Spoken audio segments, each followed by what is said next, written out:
गुरु गजानन भगवान की जय। मंदार माला कुलताल कये, कपाल माला अंकित से करायो, दिव्यांबरायै च दिगंबरायो, नमः शिवायै च नमः शिवाय। आप सभी का स्वागत है। आज बहुत सुंदर प्रसंग लेकर के आए हैं। हमारे समाज में एक मिथक प्रचलित है कि महाशिवरात्रि का पर्व इसलिए मनाया जाता है कि आज भगवान शिव और पार्वती जी का विवाह हुआ था। परंतु मित्रों, ये सत्य नहीं है। आज भगवान शिव पार्वती जी का विवाह नहीं हुआ था। किस कारण से शिवरात्रि मनाई जाती है वो कारण मैं बताऊंगा। शिवरात्रि व्रत करने से क्या फल प्राप्त होता है, शिवरात्रि की कथा से क्या प्राप्त होता है और शिवरात्रि मनाई क्यों जाती है, ये सब प्रश्न मैं बताऊंगा। आप लोग हमसे जुड़े रहिएगा। पहले तो आप ये सुनिएगा कि भगवान शिव पार्वती जी का जो विवाह हुआ था उसके लिए रुद्र शिव पुराण की रुद्र संहिता में पार्वती खंड के 35वें अध्याय के 58वें श्लोक में भगवान शिव और पार्वती जी के विवाह की तिथि बताई गई है। ध्यान दें। मुदते रोहिणी युक्ते विशुद्धे चंद्र तारके, मार्गशी मासे चंद्रवारे शर्वदोष विवर्जते। अर्थात माघ के महीने में रोहिणी नक्षत्र में दिन सोमवार था। कर्क लग्न में भगवान शिव और पार्वती जी का विवाह संपादित हुआ था। वो परम पावन पुनीत तिथि थी। शिवरात्रि का पर्व हम सनातन धर्मी इसलिए मनाते हैं कि एक बार की बात है कि ब्रह्मा विष्णु के मध्य में अज्ञान के कारण श्रेष्ठता को लेकर के विवाद हुआ। दोनों ने अपने को श्रेष्ठ माना और जब एक दूसरे ने स्वीकार नहीं किया तब दोनों में संग्राम हुआ। उस समय ब्रह्मा और विष्णु के विवाद को निपटाने के लिए भगवान शिव महानल स्तंभ विभीषण कृत्र बभूव तन मध्य तले निष्कला। ब्रह्मा और विष्णु को ज्ञान प्रदान करने के लिए भगवान शिव स्तंभ के रूप में, दीप्तिमान स्तंभ के रूप में प्रकट हुए थे। हजारों ज्वालाएं स्तंभ से निकल रही थी। अनंत प्रकाश युक्त था वो स्तंभ, जो आदि मध्य अंत से हीन था, अतुलनीय था, अवर्णनीय था, अव्यक्त था और संसार की उत्पत्ति का कारण भी वही दीप्त स्तंभ था जिसको हम शिवलिंग के रूप से जानते हैं। इसके बाद भगवान शिव ने ब्रह्मा विष्णु दोनों को ज्ञान दिया, उनकी शक्ति का परिचय कराया, सत्य का महिमा मंडन किया और असत्य का पराभव किया। ये सब करते हुए भगवान शिव ने और फिर ब्रह्मा और विष्णु को नमः शिवाय पंचाक्षरी मंत्र प्रदान किया और उसी समय इस सृष्टि के विषय सारे कार्यों को बांट दिया। जैसे ब्रह्मा जी को सृजन का कार्य मिला, नारायण को पोषण का कार्य मिला और शिव रुद्र को संहार का कार्य मिला। स्वयं भगवान शिव ने अपने पास तिरोभाव अर्थात किसी की परिस्थिति बिगड़ी हुई है और वो परेशान है जगत में, उसकी कोई सुन नहीं रहा है, जब वो भोलेनाथ की शरण में जाता है तो भगवान उसके कष्टों का तुरोधान कर देते हैं। तो ये तिरोभाव को प्रभु ने अपने पास रखा। और पांचवा कार्य जो है अनुग्रह, कि सारी परिस्थितियों को परिवर्तित कर मुक्ति प्रदान कर देना, इसको अनुग्रह कहा जाता है, भगवान महेश्वर ने अपने पास रखा। ये जिस दिन ये घटना हुई, जिस दिन वो स्तंभ का प्रादुर्भाव हुआ, वो स्तंभ प्रकट हुआ, शिवलिंग प्रकट हुआ, उस दिन की जो तिथि थी, उस तिथि के बारे में भगवान शिव ने कहा, दिन में ततः पुण्य भविष्यति महत्तरम शिवरात्रि ख्याता तिथि रेखा मम प्रिय। आज की जो तिथि है ये शिवरात्रि के नाम से जगत में विख्यात होगी और मम प्रिया, ये मेरे लिए अत्यंत प्रिय होगी। ऐसा भगवान शिव ने किया। उस समय से शिवरात्रि पर्व हम सनातन धर्मी लोग मनाते आ रहे हैं। भगवान शिव तो अनंत है, उनकी महिमा को कहना सामान्य मानवों के लिए तो दुर्लभ है। जबकि पुष्पदंत जी शिव महिमन स्तोत्र के 32वें श्लोक में लिखते हैं कि असति गिरि समम स्यात् कज्जलम सिंधु पात्रे सुरतर बरुशाखा लेखनी पत्र मुर्वी लिखति यद गृहीत्वा शारदां सर्वकालम तदपि तव गुणानामीश पारम न याति। पूरे समुद्र को दबात बना ली जाए, नील पर्वत के बराबर उसमें काली स्याही मिला दी जाए और कल्प वृक्ष की लेखनी बना ली जाए, और यदि स्वयं माता सरस्वती भगवान शिव के गुण लीला विलास का गान लिखें तो भगवान शिव के गुणों की विशेषताओं का वर्णन करने में माता सरस्वती भी समर्थ नहीं है। हम तो साधारण मानव हैं। इसी बात को गोस्वामी जी ने भी लिखा बालकांड में कि चरित सिंधु गिरजा रमन वेद न पावहि पार वर्णे तुलसीदास किम अतिमति मंद गमार। तो भगवान शिव के गुण और रूप लीला का वर्णन करना सामान्य मनुष्यों के लिए तो बड़ी दुर्लभ बात है, परंतु जो शास्त्रों में लिखा है वो हम कह रहे हैं।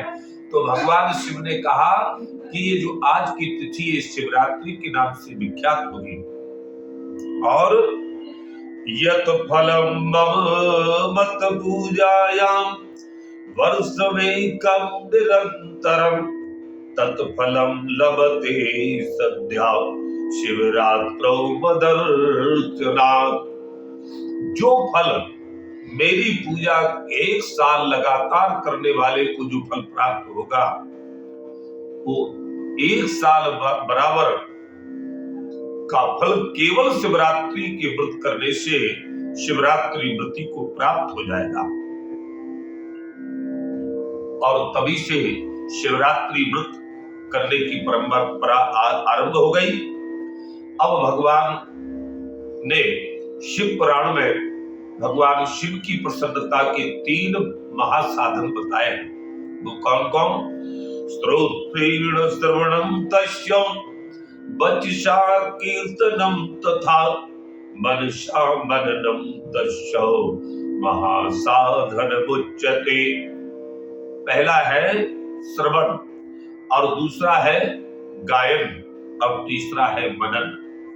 भगवान शिव के रूप गुण लीला विलास को सुनना अर्थात उनकी कथा को सुनना ये प्रथम महासाधन है। भगवान शिव के गुण रूप विलास की लीला का गान करना ये कथा कहना है, ये दूसरा महासाधन है। इसी को कीर्तन भक्ति भी कहा जाता है। और तीसरा भगवान शिव के गुण रूप लीला विलास जो सुना है उसको मनन करना, ये तीसरा महासाधन है।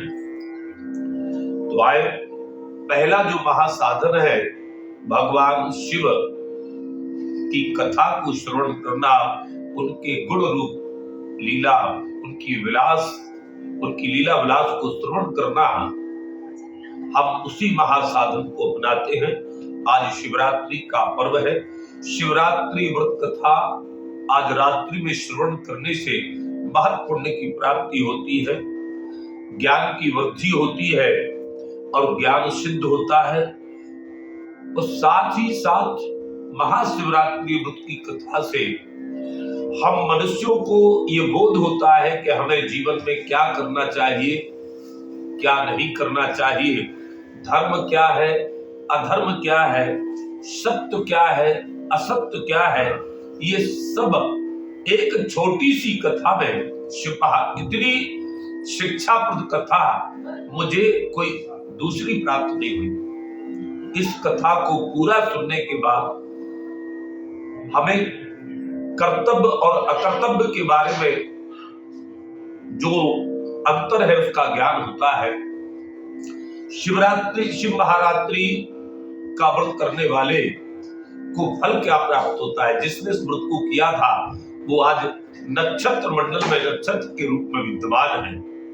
तो आए हम सभी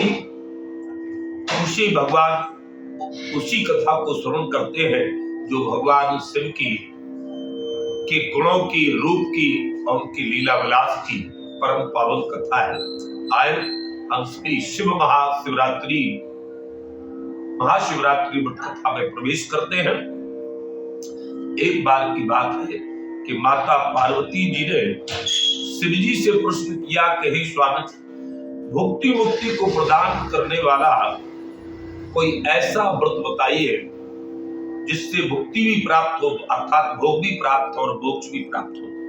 भगवान शिव कहते, देवी, एक प्राचीन वृत्तांत है कि मिलेच्छ देश में एक निषाद मल्लाह निवास करता था। वो एक पर्वत के पास रहा करता था, पास में एक घनी बस्ती थी। वो मल्लाह अपने परिवार के साथ निवास करता था। उसके पास खेती बाड़ी थी नहीं, शिकार करके अपने परिवार के जीवन को चला रहा था। एक बार चतुर्दशी के दिन वो अन्न की तलाश में पास की बस्ती में प्रवेश कर गया। वहां एक शिव मंदिर के पास लोगों की भीड़ थी।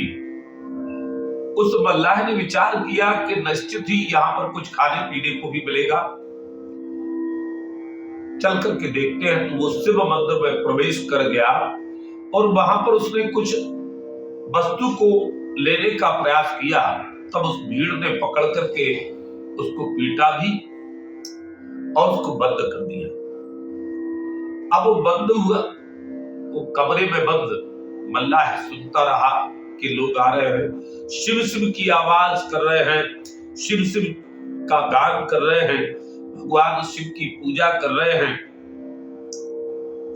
वो पूरे दिन देखता रहा। सायंकाल का समय हुआ, तब गांव वासियों ने उसको हिदायत देकर के छोड़ दिया कि अब यहां पर मत आना और ये काम न किया करो, चोरी के काम न किया करो। अब वो मल्लाह जो था भूखा प्यासा था, उसका परिवार भी भूखा प्यासा था। आज उसे कुछ भी प्राप्त नहीं हुआ, तो वो शिकार की तलाश में जंगल की ओर गया। जंगल में उसने रात्रि में देखा कि एक तालाब के पास शिवालय है और वहीं पर बेलपत्र का वृक्ष लगा हुआ है। उस निषाद ने वहीं पर अपना लक्ष्य साधन किया कि निश्चित ही कोई ना कोई मृग, कोई जानवर यहाँ पर जल पीने के लिए आएगा, इसलिए वही वो घात लगा करके बैठ गया। तभी उसको ध्यान आया कि यहाँ पर मानो दूसरे छोर से कोई पक्षी खा करके चला गया या पशु खा करके चला गया, पानी पी करके चला गया। यहाँ तक बुलाने के लिए उसने क्या किया कि जो बेलपत्री के पत्ते वहां पड़े हुए थे, बेल वृक्ष से बेलपत्री के पत्ते निकाले और शिवलिंग पर उसने फेंक दिए, ताकि ऊंचाई पर पत्तों को देख करके हिरण इत्यादि वहां पर आ सके। रास्ते में भी उसने बेलपत्र बिखेर दिए, कुछ बेलपत्र उसने शिवलिंग पर बिखेर दिए। अब वो निषाद मल्लाह थका भूखा था, जगा हुआ भी था, शिकार की प्रतीक्षा कर रहा था। रात्रि का प्रथम पहर बीतने वाला था, तभी उसने देखा कि सुंदर सुशोभना गर्भिणी मृगी अर्थात हिरणी रात्रि के समय तालाब में जल पीने के लिए आई।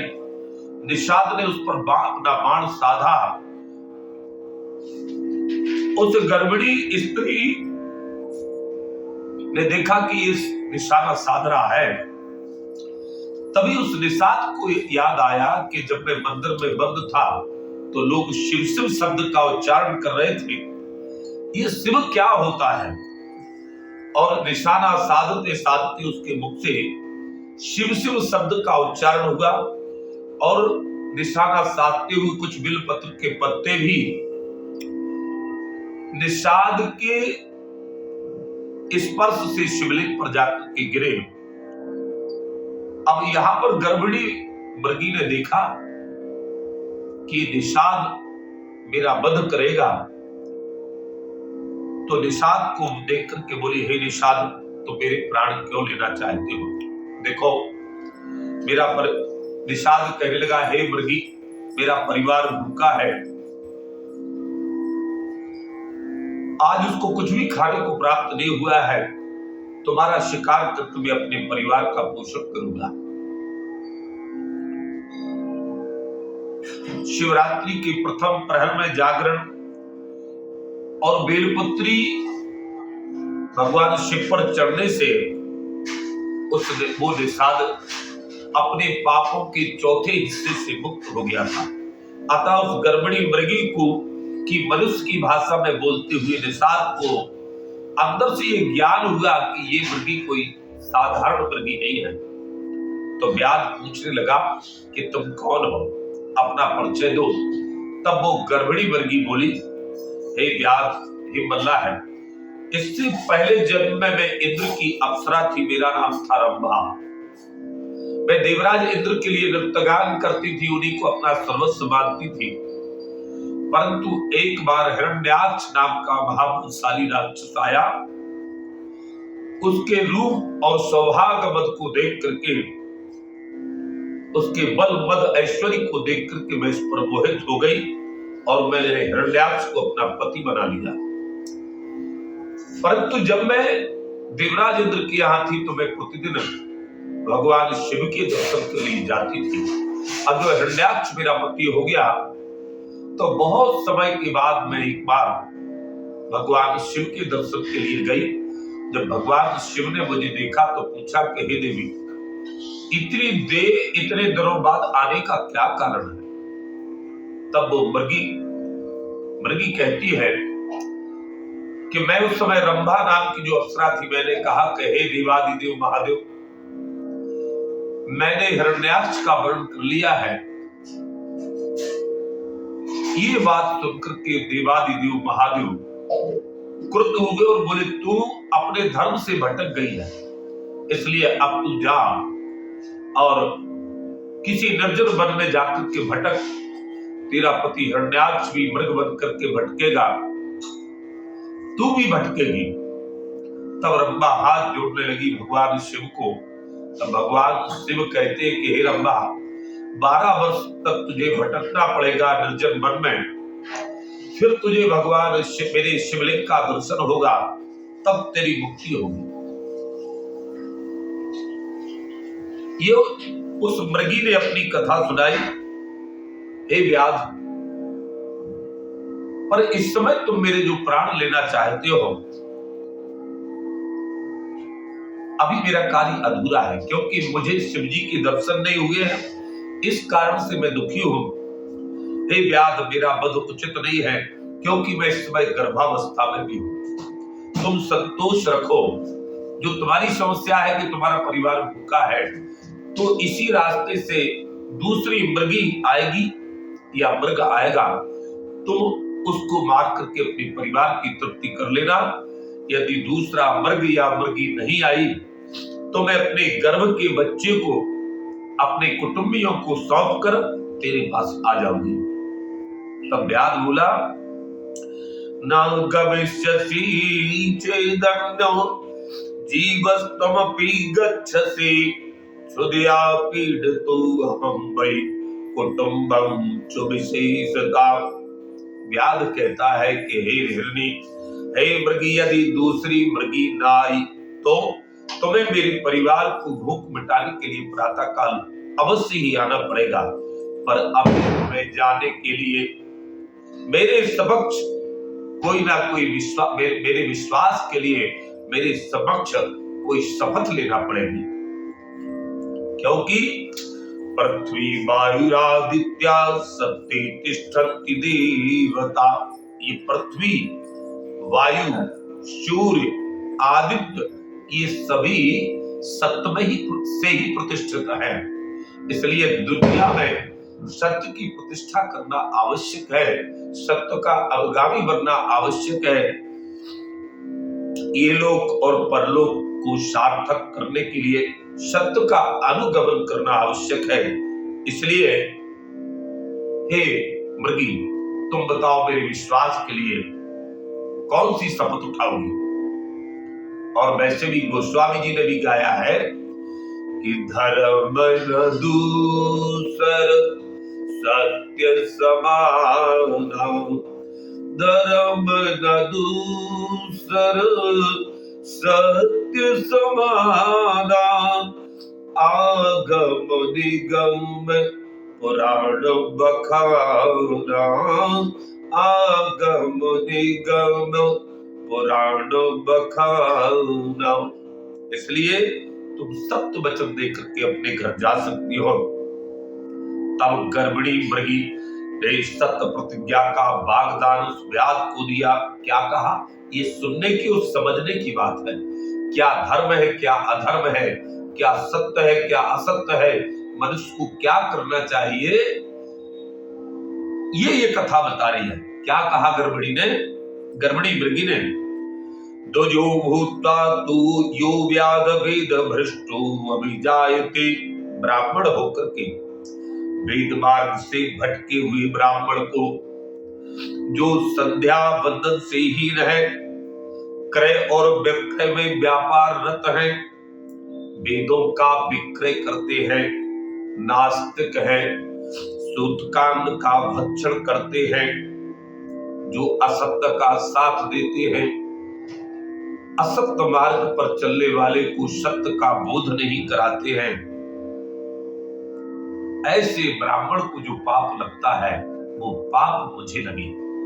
आगे कहा, जो देवधन चुराने में, गुरु धन बचाने में, ब्राह्मण का धन अपहरण करने से जो पाप लगता है वो पाप मुझे लगे।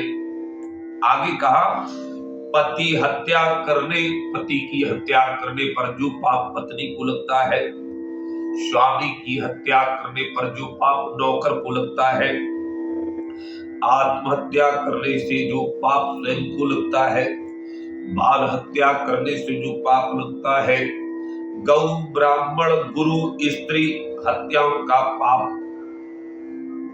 का जो पाप लगता है, यदि मैं ना आऊं तो वो पाप मुझे लगे। आगे कहा क्या कि दंभी प्राणी को जो पाप लगता हो, कामी को, निंदक को, कृतज्ञ को, पर स्त्री गमन करता को, अब कन्याओं को बेचने वाले को, बगला भगत, झूठी गवाही देने वाले, ब्रह्म हत्या, माता पिता की हत्या और असत्य के साथियों को जो पाप लगता है वो पाप मुझे लगे। मृगी आगे बोली, हे व्याध, तेन पापेन लिप्यामि यदि दायामि ते ग्रहं, कथायां कथमानायां अंतरं कुरुते नरः। कथा में विघ्न करने वाले को जो पाप लगता हो, कथा के समय विक्षेप करना, वक्ता का ध्यानांतर करना, वक्ता से प्रशंसा की अपेक्षा करना। पर आज तो लोग वक्ता से सम्मान भी चाहते हैं। लोग पोस्टर डालते हैं कि अमुक वक्ता ने मेरा सम्मान किया, लेकिन ये शिव महारात्रि की कथा कह रही है कि वक्ता का ध्यानांतर करने से जो पाप लगता है वो पाप मुझे लगे। अर्थात कथा में कथा के अतिरिक्त और किसी वस्तु का और किसी कार्य का समावेश पाप की श्रेणी में आता है। जो स्त्री पुरुष सेवक को त्याग कर भोजी है, अर्थात जो अपने अधीन पत्नी, पुत्र और सेवक इनको त्याग करके स्वयं तो माल खोया खाता है और इनको नहीं देता है, ये भी पाप है। वो मृगी कहती है, ये पाप भी मुझको लगे यदि मैं ना आऊं। जो तुम्हारे पास दूसरी मृगी न आने की दशा में तुम्हारे परिवार की भूख शांति हेतु मैं ना आऊं, यह सत्य शपथ का वाग्दान उस गर्भिणी मृगी ने उस व्याध उस मल्लाह को प्रदान किया। इन सत्य शपथ को सुन करके व्याध ने, भूखे प्यासे व्याध ने सत्य का आवरण लेकर के सत्य के अनुगमन में सत्य की पूर्ति के लिए उस मृगी को छोड़ दिया और वो उसी क्षण पाप मुक्त हो गया। मुक्त वसुपात के शर्वैस, उसके सारे पाप दूर हो गए। भगवान शिव कहते हैं, हे पार्वती, अब मध्यरात्रि का दूसरा पहर आरंभ हुआ, शिवरात्रि का। सर्वांग सुंदर मृगी अपने मृग के पति को ढूंढते हुई आई। ये दूसरी मृगी थी और उस लुब्धक व्याध को जाल बिछाए हुए देखा। तभी लुब्धक व्याध ने क्या किया, थोड़े से बेलपत्र तोड़ करके शिवलिंग पर प्रक्षिप्त किए, अर्थात फेंके, ताकि मृगी पास आए और मृगी का हम वध कर सके। उस पर उसने धनुष पर बाण चलाया। मृगी ने देख लिया तो सोच लिया कि अवश्य इसने मेरे पहले आई हुई मेरी बहन मृगी का वध किया होगा और ये अब मुझे भी मारेगा। मृगी बोली, रुको हे व्याध, रुकिए, बाद में मुझे मार लेना, पर सत्य बताओ, मेरे आने से पहले कोई हिरनी इस मार्ग में आई थी क्या? व्याध, वो जो निषाद था मल्लाह, वो विस्मित हो गया। वही वाणी लगभग वैसा ही स्वरूप, पर देखने में दूसरी मृगी लगती है। व्याध बोला, इससे पहले एक मृगी तुम्हारे आने की सूचना देकर के अपने प्रसव करने के लिए चली गई है तथा सत्य शपथ करके गई है। देखो, मेरा कुटुंब भूखा प्यासा है, मृगी के वचनानुसार मैं तेरा वध करूंगा और अपने कुटुंब की रक्षा करूंगा। व्याध के वचन को सुनकर के मृगी दुखित होकर के बोली कि देखो हे व्याध, हे मल्लाह, मैं मृग की विरहाग्नि से पीड़ित हूं, मेरा तेज बल सब जल गया है, मैं मेदा मांस से रहित हूं, दुर्बल हूं, मुझे मारने से तुम्हें केवल पाप ही लगेगा और कुछ भी हाथ नहीं लगेगा। कुछ समय बाद वेदमांस संपन्न एक मोटा ताजा मृग आएगा, उससे तुम्हारी कुटुंब की तृप्ति हो जाएगी, और यदि वो नहीं आया तो मैं प्रातः काल तुम्हारे घर में आ जाऊंगी। अभी मुझे अपने पति के पास जाने दो। उसने भी सत्य शपथ में कुछ वाक्य गाए। क्या कहा, इसको भी सुनिएगा। ये वाक्य बड़े अंश अनुकरणीय, समझने योग्य है कि दुनिया में पाप क्या है। एक ही कथा मनुष्य के जीवन में होने वाली प्रत्येक परिस्थिति के पाप और पुण्य का दिग्दर्शन कर रही है, क्योंकि शिवरात्रि यथार्थ में ज्ञान रात्रि है, ज्ञान को प्रबुद्ध करने वाली रात्रि है। क्या कहती है दूसरी मृगी कि संग्राम से भागे हुए क्षत्रिय को जो पाप लगता है, वो यदि मैं कल ना आऊं तो वही पाप मुझे लगे। वेदयन्ति तड़ागानी पापीश्चात गमावपि, बावरी तालाबों को नष्ट करने से जो पाप होता है वो पाप मुझे लगे। गाय की हत्या करने से जो पाप होता है वो पाप मुझे लगे। रास्ता नष्ट करने से, रास्ता को बंद करने से जो पाप लगता है वो पाप मुझे लगे। यदि मृग के तुम्हारे यहाँ पर मृग यदि ना आया और इस परिस्थिति में मैं भी तुम्हारे यहाँ नहीं, तो इतने सारे पाप मुझे प्राप्त हो इतने सारे पापों का फल मैं भुगतूंगी। जब ये उसने सत्य शपथ खाई तो उस मल्लाह ने, उस व्याध ने उस मृगी को भी जाने दिया। वो मृगी जल पी करके चली गई। इधर व्याध का दूसरा पहर जाल के मध्यभाग में भी बीता। खींच करके शिवलिंग पर बिल्वपत्र फेंकने लगा। खींचता जा रहा है, गुस्सा होता जा रहा। आज परिवार पूरा भूखा है, मैं बिना कुछ लिए जाऊंगा तो परिवार के लोग क्या कहेंगे। खींच रहा है और बेलपत्री तोड़ तोड़ करके शिवलिंग पर फेंक रहा है। पीड़ितोवती सीतेन क्षुदया ग्रह चिंतया शिव शिवेति जलपन वै ना निद्राम उपलब्धवाम। सर्दी, भूख, घर की चिंता, और मैं वो शिकारी व्याध, वो शिकारी मल्लाह है, निष्पाप हो गया और बार बार शिव शिव कह के चिल्लाना शुरू किया। इस प्रकार से तीसरे पहर में भी उस व्याध ने बिल्वपत्र प्रक्षेप कर शिव शिव का उच्चारण करता रहा और इस प्रकार से प्रत्यक्ष और अप्रत्यक्ष रूप से ये शिवार्चन होता रहा। जीवन निर्वाह के लिए दसों दिशाओं को निहार रहा है। तभी उसने देखा एक चंचल नेत्रवान, सौभाग्य गर्भ से उन्मत्त, काम पीड़ित स्थूलाकाय शरीर वाला एक मृग, जो मृगी के चरणों के चिन्हों को देखता हुआ चला रहा है, मृगी को खोज रहा है। व्याध प्रसन्न हो गया। उसने धनुष पर बाण चढ़ाया ही था। मृग ने देखा तो समझ गया इसी ने मेरी दोनों प्रियाओं को मार गिराया होगा। दुखी होकर के सोचने लगा, प्रसादोपि तयाहीन कांता राधा किरिच्यते। अर्थात जिस घर में स्त्री ना हो वो घर जंगल से भी भयानक होता है। इसका अर्थ है कि ग्रह नहीं होता है, गृहिणी ही घर होती है। ये बात मृग के मन में जो चलित सूत्र से सिद्ध होता है। मृग ने व्याध को रोकते हुए पूछा, मृग बोला, भैया व्याध बाद में मार लेना, अभी मेरी बात सुनो। दो मृगियां इस मार्ग से आई थी, उनके बारे में क्या मुझको कुछ बता सकते हो? व्याध समझ गया ये कोई सामान्य मृग नहीं है, ये कहीं निश्चित रूप से कोई ना कोई देवता है।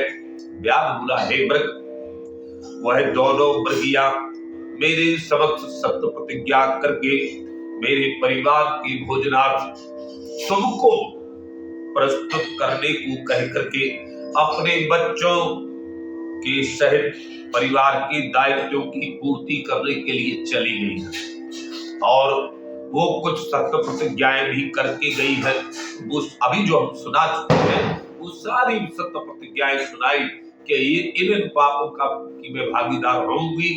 यदि मृग ना आया और मृग ना आने की स्थिति में हम लोग ना आए तो इतने पापों की मैं भागीदार होंगी।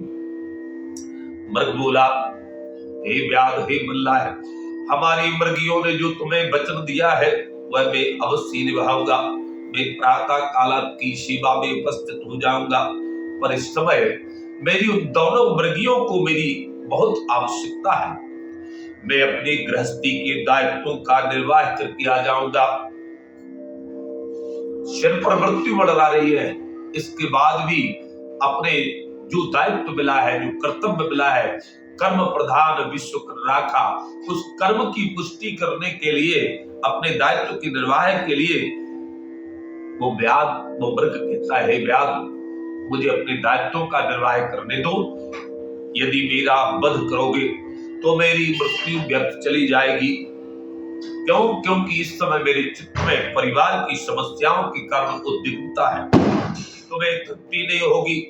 व्याध बोला, वो मल्लाह बोला, तुम्हें छोड़ तो दूं, पर तुम पर भरोसा कैसे करूं? वो मृग कहता है, जो पाप पत्नी द्वारा, मृग ने भी कुछ सत्य शपथ खाई, आप उनको भी सुनिएगा। जो पाप पत्नी द्वारा पति के साथ विश्वासघात करने पर होता है, यदि मैं तुम्हारे पास ना हूं तो वही पाप का मैं भागीदार हूं। मित्र के साथ जो विश्वासघात गुरु के साथ विश्वासघात का पाप मुझे लगे और उस पाप के फल को भोगूंगा।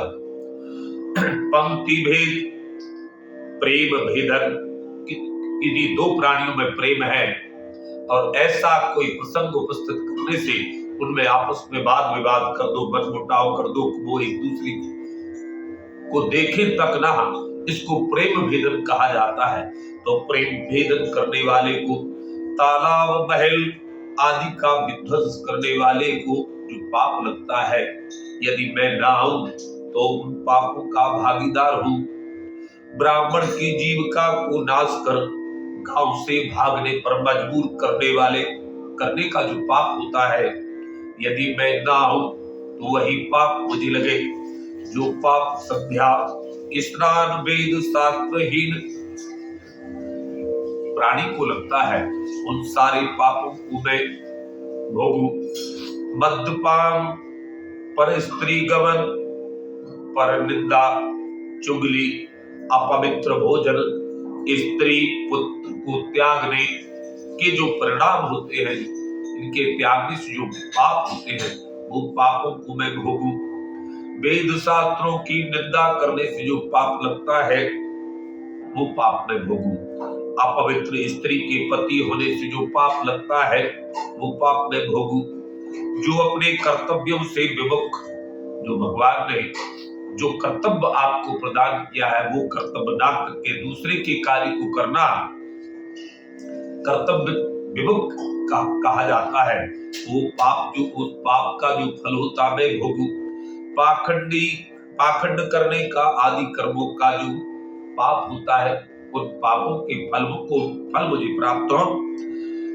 आगे कहा, मद्य, मांस, विष, बैल, मछली, सर्प, विष, नशीली वस्तुओं को बेचने से जो पाप होता है, वो पापों के फल को मैं भोगूं। आगे कहा, आदित्यम विष्णु विशालम गणाध्यम क्षमतु पार्वती एतां त्यक्त्वा ग्रहे मूढ़ो यो अन्यं पूजते नरा तस्य पापेन लिप्यामि यदि नायामि ते ग्रहम्।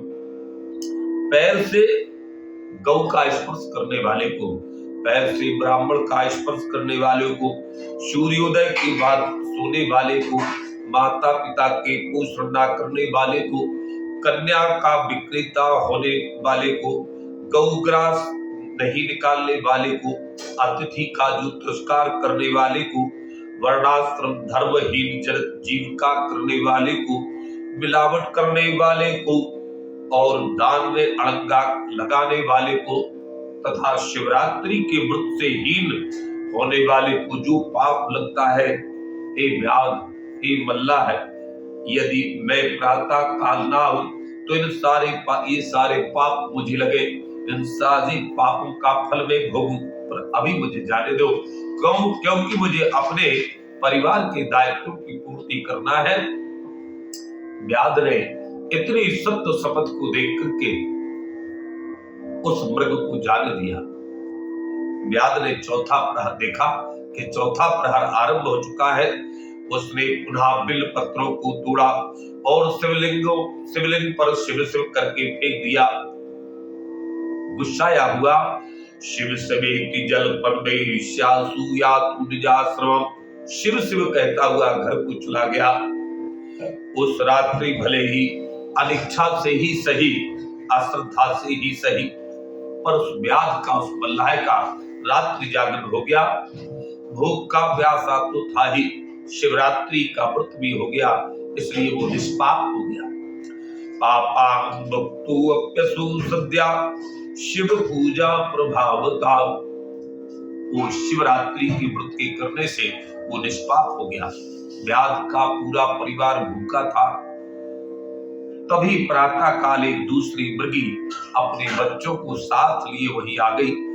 व्याध बाण मारने वाला ही था कि मृगी बोली कि मेरा वध मत करो, क्योंकि शास्त्रीय नियम है कि जो मृगी सो रही हो अथवा अपने बच्चों को दुग्धपान करा रही हो, रोगिणी हो अथवा अपने बच्चों के साथ हो, ऐसी मृगी का वध करना निषेध होता है।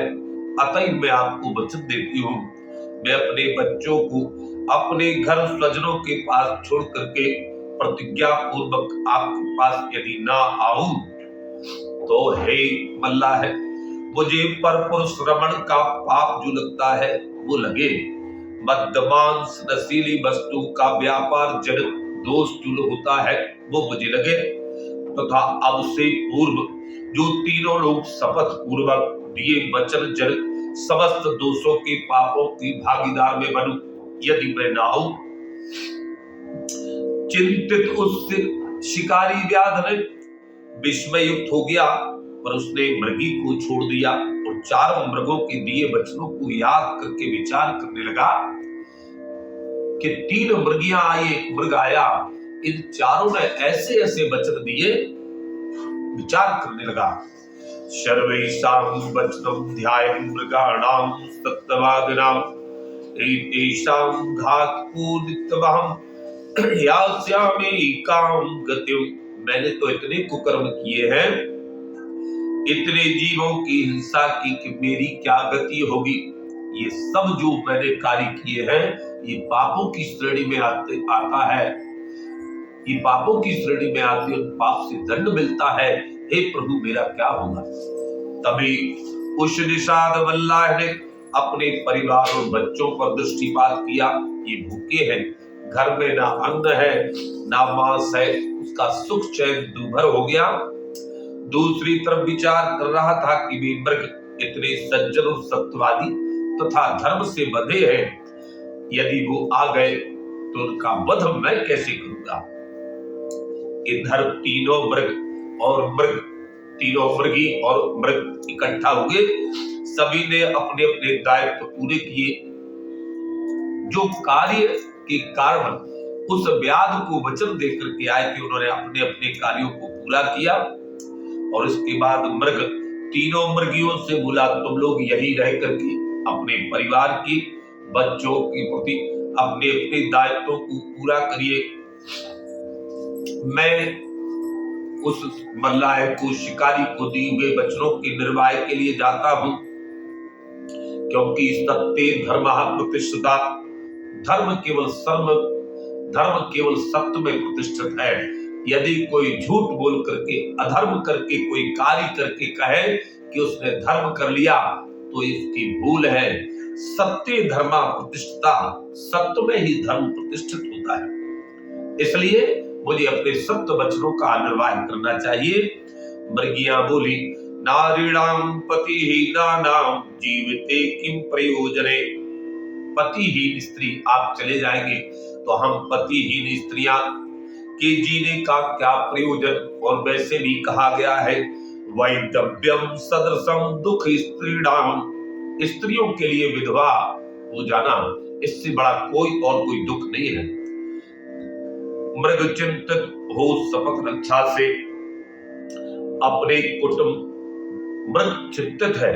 और क्यों चिंतित है कि यदि मैं शपथ की रक्षा करता हूं तो कुटुंब का नाश होता है, और कुटुंब की रक्षा करता हूं तो हमारा सत्य जाता है, हमारे धर्म का ह्रास होगा, जो कि जन्म जन्मांतर तक हमारे सर्वस्व नाश करता रहेगा, हमारे धर्म का ह्रास करता रहेगा। हम रौरव नरक के वासी होंगे। अरे हमारी बड़ी दुर्गति होगी। कल्याण चाहने वाले सदैव सत्य मार्ग के पथिकी बनते हैं। तभी व्याध के घर की सभी जो है उन चारों, वो तीनों मृगियां और वो मृग चारों शिकारी मल्लाह की घर की ओर चल पड़े। सर्वप्रथम मृगों ने क्या किया, तालाब में स्नान करके अपने आप को शुद्ध किया। इसके बाद कृतकर्मों का न्यास किया, अर्थात कि मेरे मारने से मैं स्वयं कर्म न्यास करके उस व्याध के पास जा रहे हैं हम लोग कि उस व्याध को मुझे मारने का दोष ना लगे। मैं अपने सत्य की शपथ की रक्षा करने के लिए हम लोग व्याध के हाथों मरने जा रहे हैं। और इसके बाद वहीं पर जो स्थापित शिवलिंग था उनको भगवान शिव को प्रणाम किया उनकी स्तुति की, चरण वंदना की। हे प्रभु, मुझे निष्पाप करिए। इसके बाद उस व्याध शिकारी मल्लाह के पास सभी पहुंच गए। मृग व्याध से बोला, वयम यास्याम स्वरलोकम सत्यभूता न संशयः। हे व्याध, हम सपरिवार सत्य से पवित्र हैं, अवश्य स्वर्ग को चले जाएंगे और तुम्हारे पूरे परिवार के प्राणों की रक्षा हो जाएगी। तुम मेरा वध कर दो और अपने परिवार की रक्षा करो। और हम लोग कर्म का न्यास करके आए हैं, सत्य से पवित्र हो गए हैं, अतः हम सभी स्वर्ग को चले जाएंगे, हमारी दुर्गति नहीं होगी, मरने से हमें कोई कष्ट नहीं है। व्याध बोला, त्वं गुरुर्वं धर्माणाम उपदेष्टा मृगोत्तमं, गच्छ गच्छ मृगश्रेष्ठो सकुटुम्बेन समन्विता। आप सभी मृग अपने अपने घर को जाओ, मुझे तुम्हारे मांस की आवश्यकता नहीं है। मैं कुटुंब की रक्षा के लिए वध, बंधन और तर्जन में जो पाप होता है वो मैं अब कभी नहीं करूंगा। हे मृगोत्तम, आप मेरे गुरु भी हो, मुझे आपने ज्ञान दिया है, आप उपदेष्टा भी हो, आपने मुझे उपदेश किया है, इसलिए मैंने सारे दुष्कर्म मार्ग को त्याग दिया है। सत्य धर्म में मेरी निष्ठा जाग गई है, सत्य धर्म का हमने आश्रय ले लिया है, इसलिए आप लोग जाइए। तो मृग कहने लगा, हे व्याध, हे मल्लाह, मैं परिवार सहित आपसे वचनबद्ध हूं, अतः तुम्हें पाप नहीं लगेगा। हम लोग कर्मों का न्यास करके आए हैं, हम तुम्हें बद्दुआ भी नहीं देंगे। आप मुझे मार करके अपने परिवार की रक्षा करिए। व्याध बोला, मैंने शस्त्र का परित्याग कर दिया, माया बल का भी त्याग कर दिया। अब मुझे ज्ञात हो गया, मुझे ज्ञान हो गया कि कौन किसकी स्त्री है, कौन किसका पुत्र है। सभी अपने अपने कर्मों के भोगी हैं। आप लोग अपने अपने घर पधारो। कहती हूँ, उसने अपने धनुष और बाण दोनों तोड़ दिए और मृग की प्रदक्षिणा व नमस्कार कर उस मृग से क्षमा मांगी।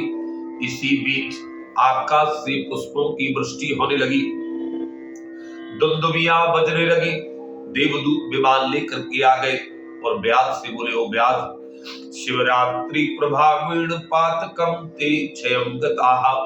शिवरात्रि के पाप करने से तू निष्पाप हो गया है। शिवरात्रि की चारों पहर में तुमने पूजा की है, इसलिए तुम निष्पाप हो गए हो, इसलिए धर्मबोधी सत्यानुगामी भी हो गए हो। तुम्हारे अंदर ज्ञान प्रकाश हो गया है और ज्ञान प्रकाश जिनके मन में आ जाता है वही मुक्ति है, वही परमानंद है। इसलिए तुम सभी लोग विमान पर विराजमान होकर के आनंद स्वरूपी कैलाश पर्वत पर चलिए, शिवलोक को चलिए। और देवदूत इसके बाद मृग से बोले, हे मृग, भार्यात्री तय संयुक्तो नक्षत्र पद्माप्ने तव नाम्ना तद्रक्षम लोके ख्यातम भवेष्यति। आप तीनों स्त्रियों के साथ नक्षत्र पद के भागीदार बनिए, संसार में तुम्हारे नाम से उस नक्षत्र की प्रसिद्धि होगी।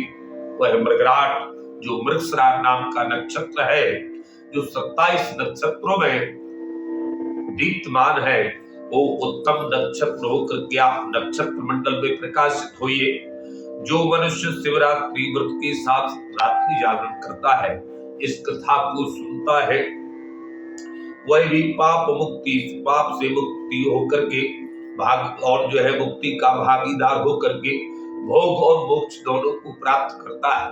इसलिए भगवान शिव की आज रात शिवरात्रि है, आज का जागरण, इस कथा को श्रवण करना रात्रि में भोग और मोक्ष दोनों को प्रदान करने वाला है, मन में किए गए संकल्पों की पूर्ति करने वाला है, ज्ञान की जागृति करने वाला है। और देव तो सब देव है, बोले महादेव देवादिदेव महादेव है, इसीलिए त्रैलोक उनकी पूजा करता है।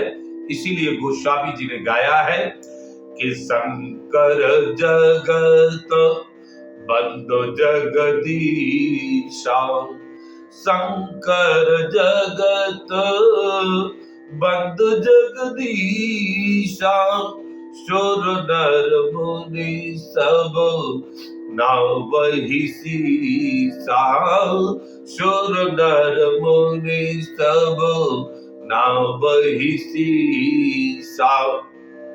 इस शिवरात्रि की कथा आप लोगों को सुनाई। भगवान शिव, भगवान नारायण की कथा के बारे में गोस्वामी जी ने अपनी मानस में गाया है कि हरिहर कथा विराजत बेनी, हरिहर कथा विराजत बेनी, सुनत सकल मुद मंगल देनी, सुनत सकल मुद मंगल देनी। तो भगवान शिव मंगल को प्रदान करते हैं। शिव शब्द बस का जो है, शिव शब्द मंगलकारी शब्द है। शंकरोति कल्याण, भगवान शिव सभी का कल्याण करते हैं। हमारा आपका सभी का कल्याण करें। और इन्हीं शब्दों के साथ भगवान शिव के चरणों में निवेदित करते हुए हम प्रयास करेंगे कि चारों पहरों में इसी कथा को श्रवण करेंगे।